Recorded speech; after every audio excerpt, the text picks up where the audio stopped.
একে বড় দিন, তার মধ্যে কলকাতায় শীতলতম দিন। দার্জিলিং থেকে শুরু করে গঙ্গাসাগর পর্যন্ত ঠকঠক করে কাঁপছে। তারই মধ্যে সকাল 8:30 নাগাদ মেঘলা কুয়াশাচ্ছন্ন আকাশের বুক চিরে উঠেছে ঝলমলে রোদ। অতএব কলকাতাবাসী এবং কলকাতার আশপাশের যে সমস্ত মানুষ, তাদের একটা অবশ্যম্ভাবী গন্তব্য এই বড়দিনে চিড়িয়াখানা।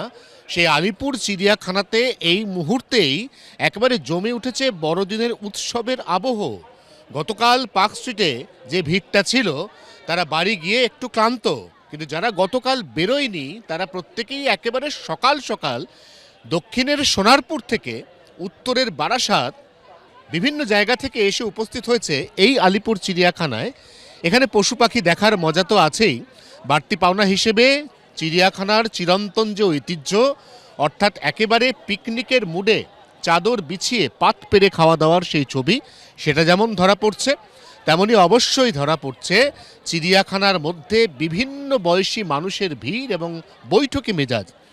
আলিপুর চিড়িয়াখানা এমন একটা জায়গা, যে জায়গাটা একই সঙ্গে একটা 7 বছরের শিশু এবং একজন 70 বছরের বৃদ্ধকে সমান আকর্ষণ করে। আকর্ষণের মাত্রা এক একটা ক্ষেত্রে বা বয়সের নিরিখে এক এক রকম। যেমন যারা শিশু, তাদের কাছে ভীষণ আগ্রহ থাকে, তারা শিম্পাঞ্জি বাবুর খাঁচা দেখবে, তারা রয়্যাল বেঙ্গল টাইগার দেখবে, অথবা তারা সিংহের খাঁচায় সিংহকে চাক্ষুষ দেখার সুযোগ পাবে। আবার যারা একটু বয়স্ক, অর্থাৎ এই শিশুদের নিয়ে যারা এসেছেন বা আসছেন এই আলিপুর চিড়িয়াখানায়, তারা চিড়িয়াখানাতে শীতের মিঠে রোদ গায়ে মেখে আজ সারাদিন আড্ডা, বনভোজন, কত না বলা কথা, যা হয়তো সারা বছর বলা হয়নি কাজের চাপে, ব্যস্ততার চাপে। এই যে নানা রকম সমস্যা দীর্ণ আমাদের এই গোটা বছরটা, এই বছরের একেবারে শেষের এই সপ্তাহটা, যেটা শুরু হচ্ছে বড়দিন থেকে, বা বলা ভালো তার আগের দিন বিকেল থেকে, এবং চলছে একেবারে 2026 নতুন বছর 1 জানুয়ারি পর্যন্ত। সেখানে দেদার মজা করেন, মজা করা দরকার, মজা করা উচিত। জীবনের বেঁচে থাকার জন্য যে 1 টুকরো 2 টুকরো অক্সিজেন ভীষণভাবে দরকার, সেই অক্সিজেন যোগানোর একটা অন্যতম বড় নাম আলিপুর চিড়িয়াখানা। এখানে তো একদিকে প্রচুর গাছপালা, ফ্রেশ অক্সিজেনের একেবারে ছড়াছড়ি, তার মধ্যে পড়ে পাওয়া 14 আনা আলিপুর চিড়িয়াখানায় সম্প্রতি বিরল প্রজাতির ক্যাঙ্গারু এসেছে, অ্যানাকোন্ডা এসেছে, অ্যানাকোন্ডা আবার বংশবিস্তার করেছে।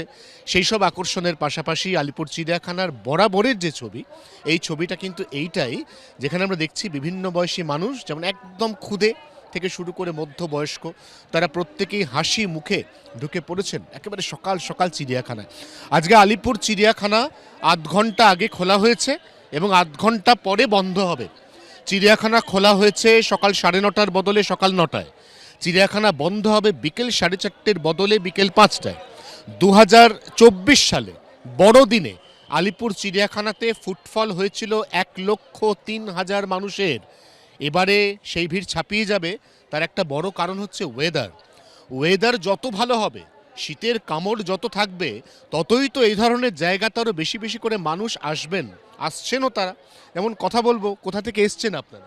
লোয়াদা। রোয়াদা তো অনেক দূর, মিদনাপুর থেকে কটায় রওনা হয়েছে? ভোরবেলা। শুধু এই চিড়িয়াখানা দেখার আশায়? চিড়িয়াখানা, ভিক্টোরিয়া আচ্ছা, পরপর যাবেন? পরপর যাব। চিড়িয়াখানার মধ্যে এমন কি আকর্ষণ থাকে যে খুব আসতে ইচ্ছা করে? এইসব দেখার জন্য এই বাচ্চাদেরকে সব বাঘ ভাল্লুক এইসব। বাচ্চারা বাঘ ভাল্লুক তো দেখবে, আর আপনারা বড়রা কি দেখবেন? বড়রা প্রকৃতি যা সব আছে সব কিছুই দেখবো আর কি।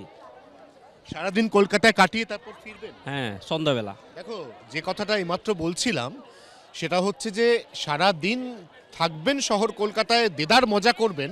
কোথা থেকে এসছেন না মেদিনীপুরে, কখন বেরিয়েছেন? ভোরবেলা। আজকে এরম শীত, কলকাতার তাপমাত্রা 13 ঘরে, এবং পূর্ব মেদিনীপুর, পশ্চিম মেদিনীপুর এইসব জায়গার তাপমাত্রা তো আরেকটু কম, 12-11-র মধ্যে ঘোরাফেরা করছে। এই শীতের কামড়কে অগ্রাহ্য করে সপরিবার এই যে ভোরবেলা বেরিয়ে পড়া, এটাই তো মজা।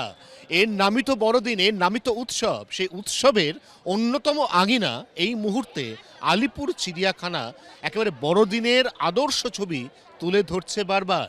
24 ঘন্টার জন্য ক্যামেরায় জয়ন্তর সঙ্গে অয়ন, আলিপুর চিড়িয়াখানা, কলকাতা।